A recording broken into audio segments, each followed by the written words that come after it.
Why was everyone ignoring her at the briefing table?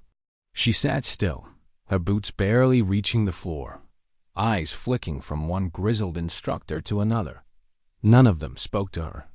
Not really, not directly. To them, she was just another lightweight mistake in the system, a slip-up in recruitment, a statistical anomaly. 19 years old, 90 pounds soaking wet, 5'2", with pianist fingers and the quietness of a ghost. She didn't look like a soldier. She didn't even feel like one. Not to them, but Sarah Martinez didn't come here to feel welcomed. She came to prove them wrong. That thought echoed in her mind as she signed her enlistment forms in Billings. The staff sergeant behind the desk had smirked like her application was a joke. "You sure about this, sweetheart?" he'd said. "Might want to consider the Air Force, less physical demands." Her jaw had locked then, not in defiance, but in something colder, something more permanent. She had heard every version of that line growing up, from neighbors, from coaches, even from teachers who meant well. But the only voice that ever mattered was her grandfather's, a war-toughened Korean vet who'd handed her a rifle before she could spell ballistics. "God gave you eyes that see what others miss," he used to whisper in the tree stand, breath steaming in the Montana cold. "Don't let anyone tell you that's not enough." They were right about one thing. She wasn't built for war, but she was born for it. That realization began to grow the first day of basic training at Fort Benning. The sun hit hard, the gear hit harder, and Drill Sergeant Thompson's laugh echoed across the parade ground like a shotgun blast. "You couldn't handle the kickback from a BB gun," he sneered. "Let alone a Barrett." The other recruits snickered. Sarah didn't flinch, not then. But in her chest, something cracked. A slow, burning pressure she'd felt all her life. Everything around her was oversized. The helmet that slid over her eyes, the armor that hung loose, the rifle that dragged her steps. Every run was a battle. Every obstacle, a wall taller than it should have been. Still, she adapted. She learned the gaps in the system. She cut corners without cheating. Learned how to duck beneath the weight rather than resist it. Where others used brute strength, she used geometry. Where others relied on muscle, she built on technique. But her real war didn't begin until weapons training. Sarah hit every target with eerie precision. Recruits twice, her size missed wide. She shot clean. They called her lucky. They said that targets were too easy. Even when she outscored them with unfamiliar rifles, no one cared. Until the day they brought out the Barrett. 30 pounds of steel and recoil. An anti-material beast that could reach out past 2 miles and punch holes through concrete. Staff Sergeant Williams cradled it like a sacred relic. "This isn't a toy," he barked. "This is a goddamn thunderbolt. It'll knock you flat if you're not built for it." Sarah raised her hand. He didn't even look at her when she stepped forward anyway. He blocked her path. "This beast will snap you in half, sweetheart. Stick to something more your size." The sting was sharper than any recoil. That night, while the others slept, Sarah slipped from her bunk. The armory lock was supposed to hold, but her grandfather had taught her better. Quiet hands, cold logic. She didn't steal. She borrowed. What was already hers. She set up the Barrett on the indoor range. It looked absurd in her hands, like a battleship cannon balanced on a violinist's shoulder. But she breathed slow, remembered the mountain wind from her childhood, the stillness, the math. The moment she fired, the recoil hit like a freight train. She hit the ground, hard. Her shoulder popped. Her teeth cut her lip. Blood pooled in her mouth, copper and shame. But through the scope, the target 500 meters away showed a perfect hole. Dead. Center. And then she fired again. And again. By morning, she was found unconscious on the floor. A dislocated shoulder, cracked ribs, and 3 perfect bullseyes on the target. They tried to court-martial her, but the story wasn't over. Not yet, because someone had been watching, and her name was Master Sergeant Vasquez. 3 shots, perfect grouping, dislocated shoulder. Master Sergeant Alina Vasquez didn't raise her voice. She didn't need to. Her words landed like loaded shells in that sterile conference room, where Sarah Martinez sat stiff in a sling, facing a panel of officers who'd already made up their minds. Captain Reynolds scowled. "Sergeant, this is a disciplinary hearing, not a recruitment session." The private broke into the armory. Vasquez didn't blink, and demonstrated more natural ability in one night than most of your students do in months. She turned to Sarah, not as a superior officer, but as something else. A mirror. A ghost from another era. "Tell me, Martinez," she said quietly, "what were you thinking when you pulled that trigger?" Sarah winced, not from pain. From the weight of the question. Wind speed was negligible. Indoor range. I calculated. A 2.3-inch drop at 500 meters, adjusted for 0. Controlled my breathing. She paused, double quotes, and I was thinking about proving them wrong. For a moment, no one moved. Then Vasquez turned back to the panel. "Give me 2 weeks," she said. "If she fails, I'll recommend her discharge myself. But if I'm right..." She let the silence fill the space like smoke. Colonel Harrison studied Sarah again. This time, not with dismissal, but curiosity. 2 weeks, he said. "But she's your responsibility. Any more stunts, and you both wear the consequences." What followed was the most punishing fortnight of Sarah's life. No more group drills. No more hand-holding. Just her and Vasquez. They met before dawn on the edge of the base, where the wind cut cold and the hills stretched for miles. There, Vasquez introduced her to the true weight of the Barrett .50 cal. Not just its steel, but its physics. "This isn't a gun." She sighed. "It's a promise. You miss, people die. You hesitate, you die. You fire without thought, and you become the thing they warned you about." Sarah's shoulder still ached with every movement. The bruises hadn't faded. The cold seeped through her bones. But she didn't complain. Vasquez didn't believe in gentle introductions. She believed in pain, repetition, precision. By the end of day 2, Sarah's arms trembled. Her palms blistered. Her body screamed for rest. But something inside her, something deeper, refused to yield. At night, she sat hunched over ballistic charts, Vasquez looming behind her like a sentinel. Wind speed, bullet weight, drop rates, temperature shifts. The formulas filled her notebook like a secret language. "You studied engineering?" Vasquez asked once. 2 years. "Before I enlisted." The sergeant nodded slowly. "That explains the eyes." They didn't talk much, but the silence held. A strange respect. By day 6, Sarah began noticing the difference. Her smaller frame, once mocked, became an asset. Prone on the dirt, her center of gravity was perfect. No extra muscle to twitch under stress. Less sway, less noise. Stillness. Vasquez pushed harder. "Most people fight the recoil," she said. "You're going to dance with it." The barrack roared. Again and again. The blast pushed Sarah back every time, but she learned how to lean with it, flow with it, absorb and return. By day 10, her shoulder was taped and bloodied. But her shots? Uncanny. Physics doesn't care about your size, Vasquez told her as the sun dipped behind the hills. Only your math. And Sarah's math was flawless. On the final day, the base gathered like vultures circling a crash site. Word had spread. The tiny recruit was about to attempt a 2,100-meter shot, a distance that had defeated soldiers twice her size. The air was thick with bets and disbelief. Sarah lay prone. The Barrett nestled into her shoulder. The target, a steel silhouette, shimmered in the desert heat. Even through the scope, It looked impossibly small.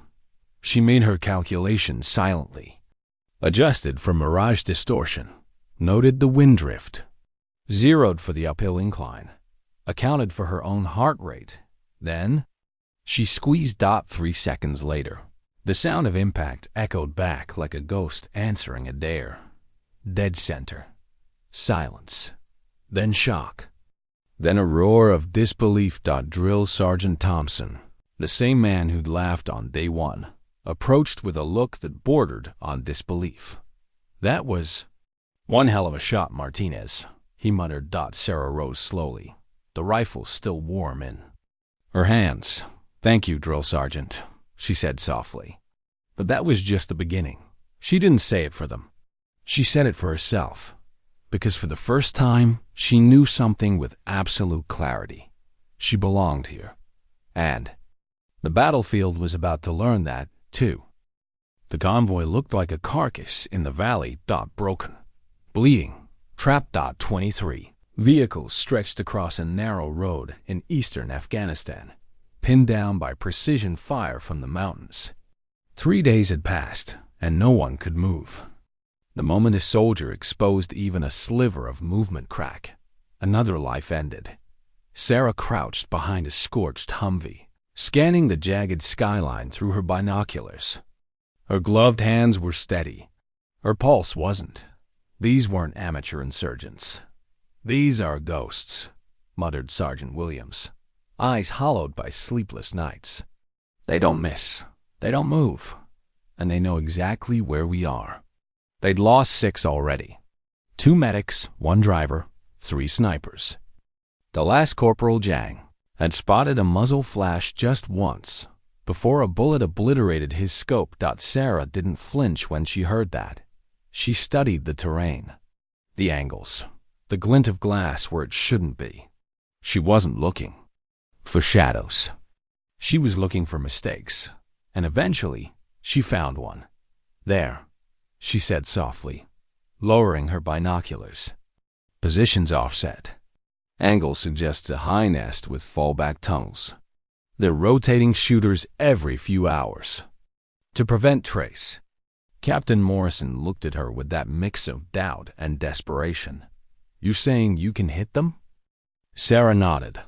"Martinez," he said carefully, "I've already lost 3 of my best trying. They were professionals." "So am I, sir." There was no bravado in her voice. Just math. Just memory. She requested one thing: time. And a position. They wouldn't expect at 0300 hours. She left alone.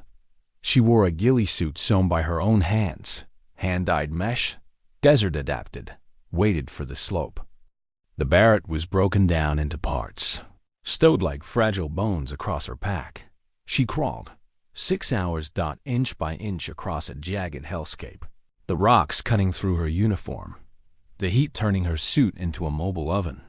She didn't blink, didn't curse, didn't pause, because speed meant exposure, and exposure meant death. At 0900, she reached her perch, a sliver of elevation tucked behind a broken ridgeline.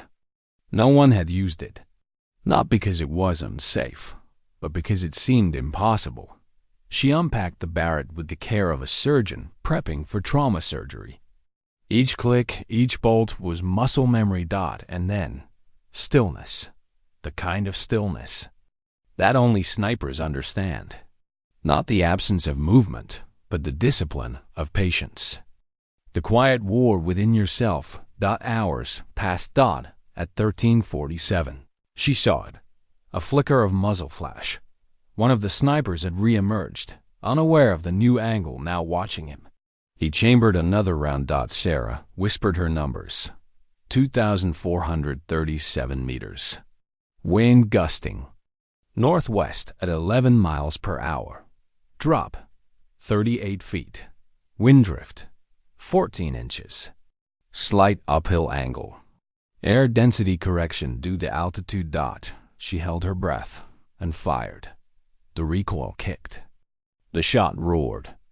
3.2 seconds later, The enemy sniper's head vanished in a puff of vaporized bone and mist.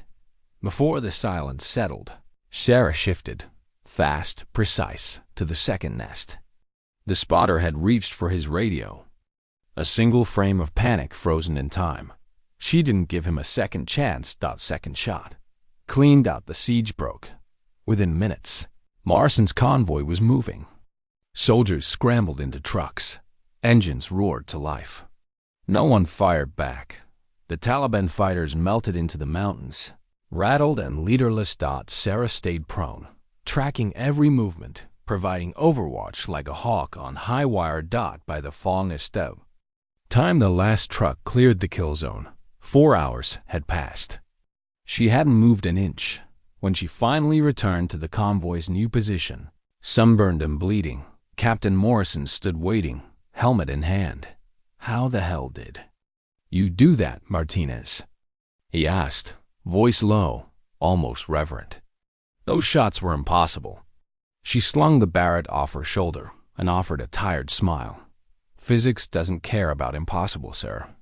It only cares about precision." Then she paused. "They made one mistake." "What's that?" "They underestimated the 90-pound nightmare." The story would spread in whispers. The sniper who saved an entire convoy. 2 impossible shots. One woman they didn't see coming. The legend had started.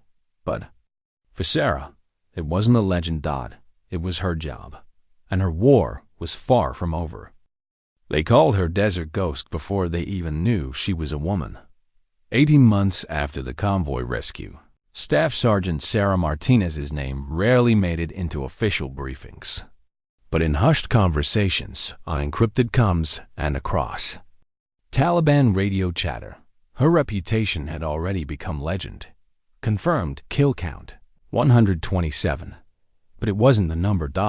It was how the impossible distances. The mathematical precision. The fact that targets would vanish from fortified compounds or rocky cliffs, never seeing the bullet or the body that fired it. No signature. No sound. No mercy. And still, not once did she look the part. Not to them. Light. On her feet. Soft-spoken. Dressed in gear that seemed too big. A phantom.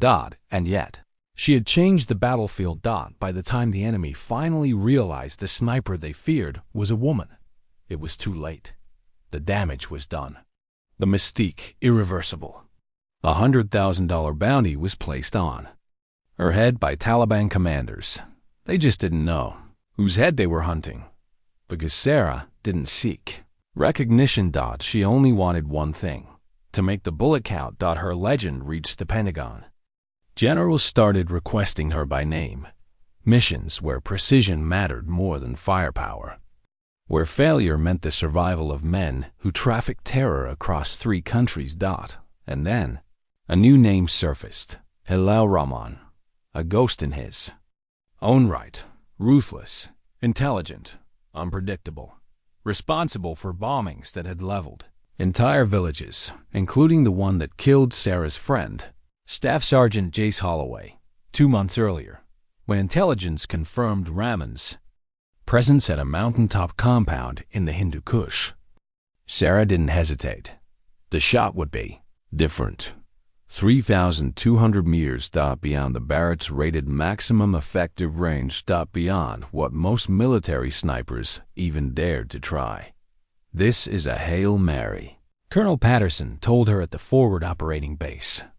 "Our best ballistics computers give this a 15% probability of success, maybe less, given the wind." Sarah didn't flinch.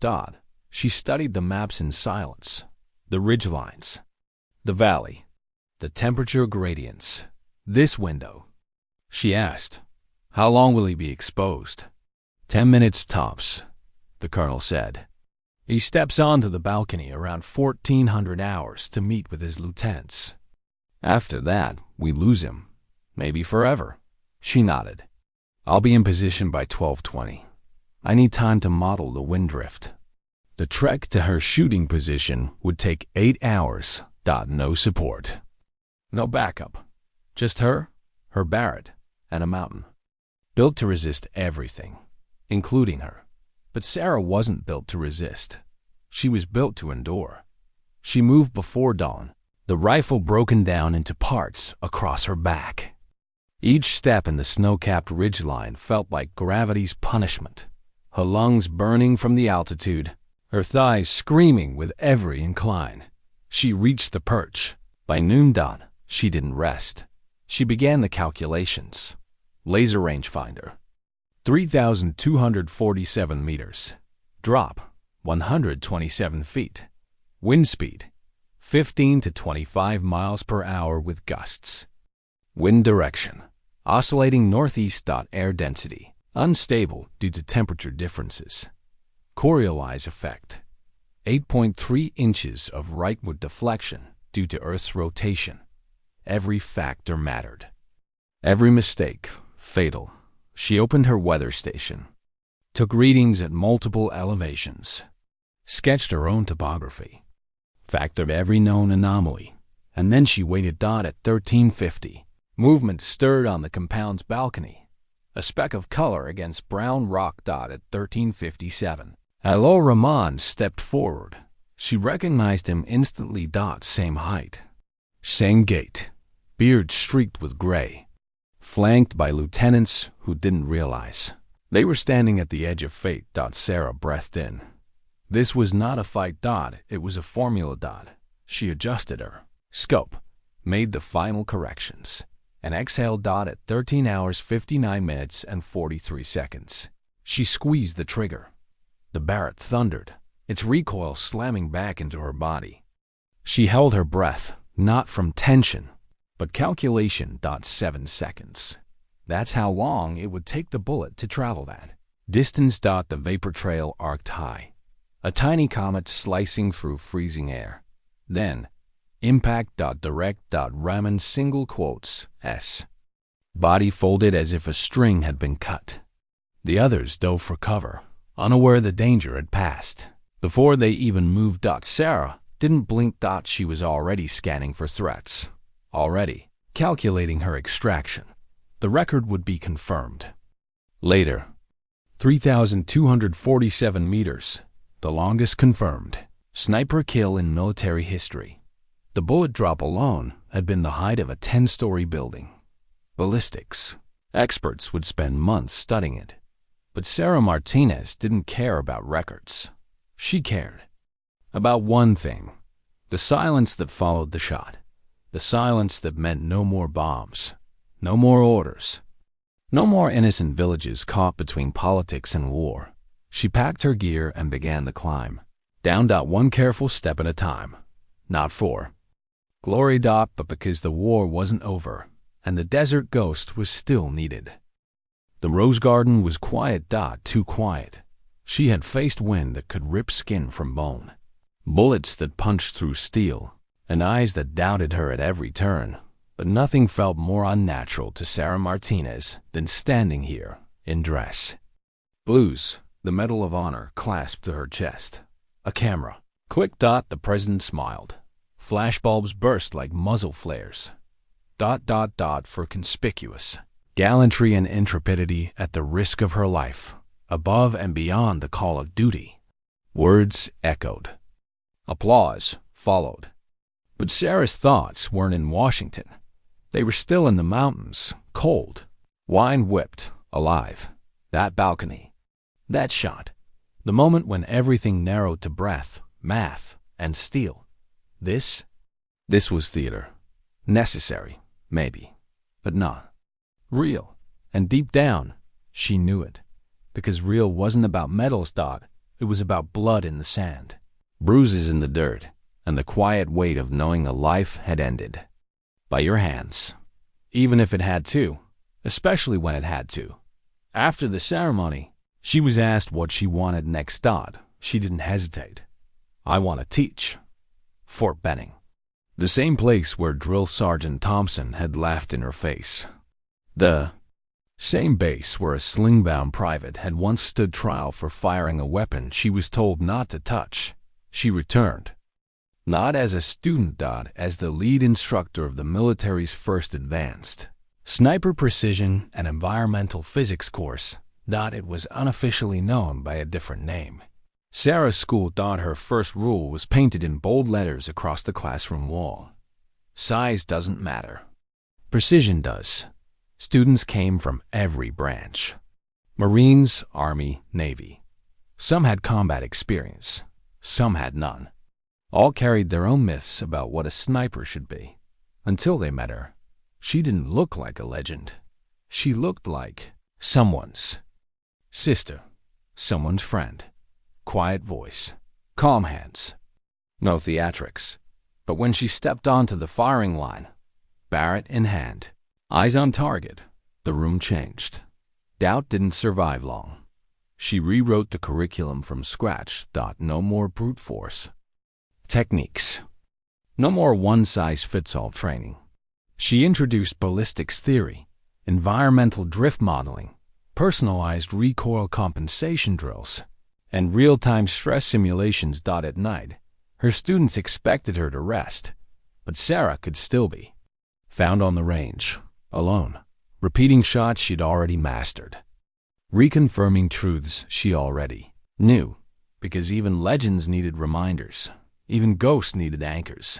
But teaching brought something else, something she hadn't expected. It brought her back from the mountains, back from the silence, back from the weight of 127 confirmed kills. Because now, for the first time, her story wasn't just hers. It was theirs. One of her students, a lanky recruit with shaky hands and zero confidence, had nearly dropped out on day 3. "You ever miss?" He asked her once, when the class had cleared. She didn't lie. "Sometimes," she said, "before the shot, in my head. But I miss when I let fear in, when I rush. When I forget, it's not about the weapon." He stared at her. "Then what is it about?" Sarah looked out across the firing field. The desert wind whispered across the targets. "It's about the stillness," she said, "and the responsibility." Because she had learned something out there, in the worst corners of the world, a truth too many ignored. That power meant nothing without restraint. And that precision wasn't just about hitting. It was about knowing when not to pull the trigger. As the months passed, Sarah's program expanded. Foreign allies sent their own soldiers to train under her. NATO adopted parts of her methods into their sniper schools. And still, she stayed humble. Still, she remembered that night in the armory. The sling. The locked door. The blood in her mouth. She remembered the sound of doubt and the silence that followed her first impossible shot. Because now, when she watched her students, men and women of every background, size, and strength, steady their breathing and align their sights, she saw something she never expected to see. Hope. Not the kind born from speeches, the kind born from work. From wounds, from endurance. And from the courage to stand in the place you were told you didn't belong, and refuse to move. She never expected the nightmares to return. Nah, not after everything, but some nights she'd wake soaked in sweat, her breath caught between the past and the present. In the dream, it always played the same. The recoil, the silence, the blood blooming where a man once stood. But it wasn't fear that woke her. It was the feeling. Afterward. The weight, the unbearable quiet that followed a perfect shot. Because no one tells you what it feels like to be that good at killing.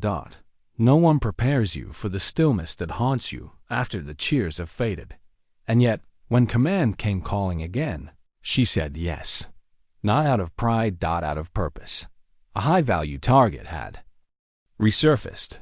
A weapon smuggler using children as couriers, shields, scouts.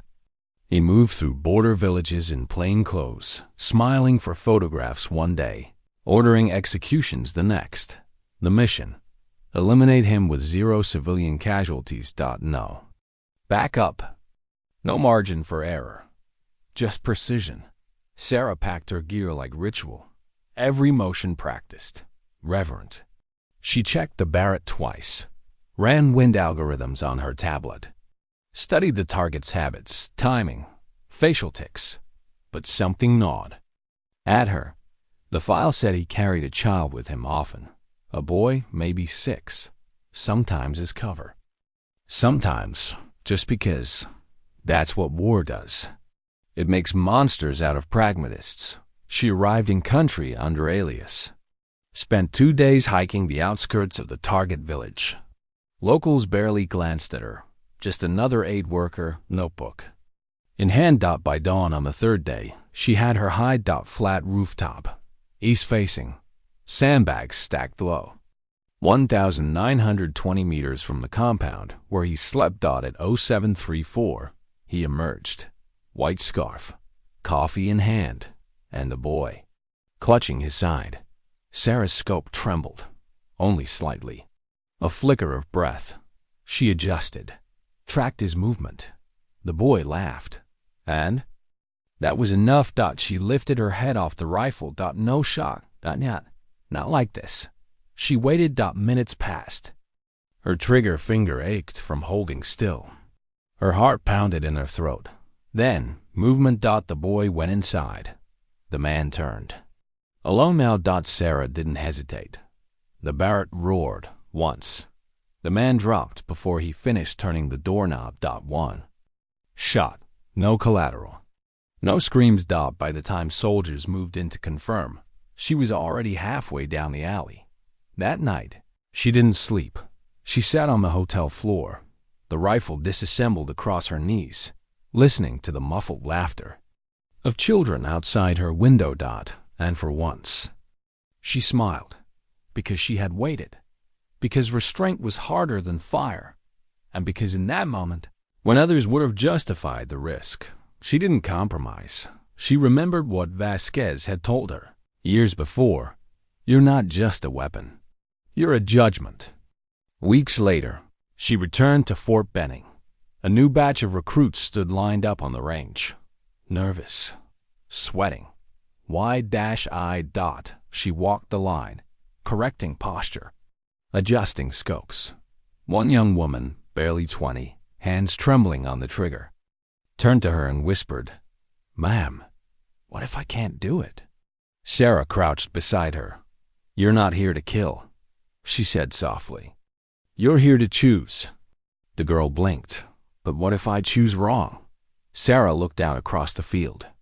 The sun glinted off distant targets. "Then you keep learning," she said. "So you don't." Later, as the sun dipped low, Sarah remained alone on the range. She set up one last shot. 2,100 meters. No audience. No stakes. Just her.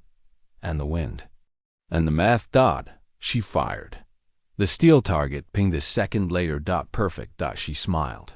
Not because she still had it, but because she hadn't lost what mattered more. Control. Why did she hesitate this time? She didn't know it yet. But the shot she didn't take that afternoon in Somalia would echo longer than any kill. It was supposed to be simple. In. Observe. Take the shot. Extract. Tier 1 mission Black Ops clearance. No insignia. No names. Only 2 operatives assigned. Sarah Martinez and a Navy SEAL named Jacob Voss. They'd never worked together before. He was loud where she was quiet. Confident where she was calculating. And yet he respected her space. Watched her work. Didn't doubt her. That was rare. Their target was an arms broker, Naji Haddad, operating out of a crumbling watchtower deep in contested territory. American intelligence claimed he was about to finalize a transfer of anti-aircraft weapons. If he succeeded, dozens of U.S. and allied aircraft would be in danger. They had one window, one shot. The mission brief included satellite data, movement, patterns, escape routes. Sarah mapped every angle. She knew exactly where she'd take the shot from. A collapsed minaret, 1,700 meters from the compound. Voss would cover the extraction. It was clean. Until it WAS and single quotes to that they reached the outpost undetected. Climbed silently. Sarah nestled into the rubble, her Barrett's barrel extending just beyond the fractured stone. She had line of sight. Perfect. Wind negligible. Air density steady. Then movement. Had it appeared flanked by 2 bodyguards and a girl. Maybe 10, maybe 11. Holding his hand. Laughing. She froze. Voss's voice crackled over the comms. "You've got eyes," she whispered. "Target is present. Green light confirmed. Your call, Ghost." She exhaled. And didn't move. Seconds passed. The girl tugged at Haddad's coat, pointing at a rusted jeep below. He leaned down to answer. The perfect window. And Sarah still didn't fire. Her breath caught in her throat. Not from nerves, but from something older. Something she thought she'd buried. That little girl. She looked like her niece. Same dark curls. Same stubborn smile. And suddenly the rifle didn't feel like a tool. It felt like a judgment. And Sarah couldn't make it. "Ghost, confirm status," Voss repeated. "We're losing the window." She closed her eyes. And finally whispered, "Aboard. Civilian within blast radius." Silence. Then Voss, "Copy. Exfil Plan B." They vanished into the desert before the drone strike replaced their bullet. But Sarah couldn't stop seeing that girl's face in the scope. Couldn't stop wondering if the girl had stepped away. Just 1 second later. Would she have taken the shot? Back at base, the debrief was clinical. Analysts frowned. One captain even questioned her readiness. "You let him get away." Sarah didn't argue, didn't justify. She just said one thing. "If I take the shot and kill a child, he wins anyway." It wasn't what they wanted to hear, but it was the truth. Later, in the dark quiet of her quarters, Voss knocked once and let himself in. He sat without speaking, then finally asked, "Would you do it the same way again?" Sarah looked at him, eyes sharp, unflinching. "I don't know," she said, "but I know I'd still be able to live with it." He nodded. "That's all that matters." And it was, because she wasn't just teaching students anymore. She was still learning herself, what it meant to be lethal and human. Weeks later, Sarah stood in front of her newest class at Fort Benning. She pointed to the phrase painted on the wall. "Size doesn't matter. Precision does." But this time, she added something else. "Precision isn't just about where you hit," she said. "It's about when and why." The room was silent. She continued. "Every shot you take leaves a fingerprint on your soul. So make sure the shot you fire is yours." That night, under a moonless sky, she returned to the range alone. She set up her rifle. Target distance, 1,700 meters, the same as Somalia. She stared through the scope, imagined the wind, imagined the choice, and didn't pull the trigger. Not because she couldn't, but because tonight she didn't have to. She was alone on the hill when the call came in.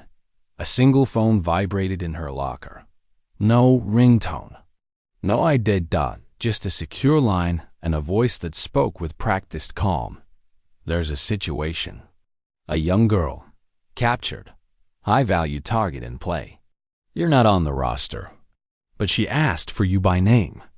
Sarah didn't speak. Didn't need to. She already knew what it meant when a mission starts without official sanction. No records. No extraction. No rescue if it goes wrong. But she didn't ask for details. Only coordinates. By dawn, she was halfway. Across the ocean, no medals, no rank insignia. Just a barrack broken down in a black case marked surveying equipment. The mission was buried beneath layers of deniability. The girl's name was Amira, 12 years old. Father was an interpreter for the U.S. Marines, executed 2 weeks ago. She'd been taken as leverage. Intelligence suggested she was being held in a remote compound in the Tora Bora Mountains, fortified, layered, and crawling with hostiles. No drones could fly overhead. Too many AA threats. The only way in was a bullet, but only the right one. They didn't say it out loud, but Sarah knew. This wasn't just a rescue dot. It was a test dot to see if the desert ghost still had it dot. She reached the Overwatch Ridge at 2,300 hours. A moonless night. The wind bit hard, shifting, swirling, dancing across the range like something alive.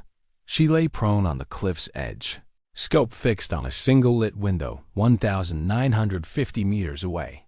Inside, movement, 3 men, 1 girl. A camera on a tripod. Sarah single quotes S-breath caught dot. It wasn't just about ransom dot. They were filming something, and time was running out. Her heartbeat slowed. She dialed her scope dot wind correction. 18 inches left. Drop. 41 feet dot no time to wait. She exhaled dot. Squeezed dot boom dot the man closest to the camera dropped instantly.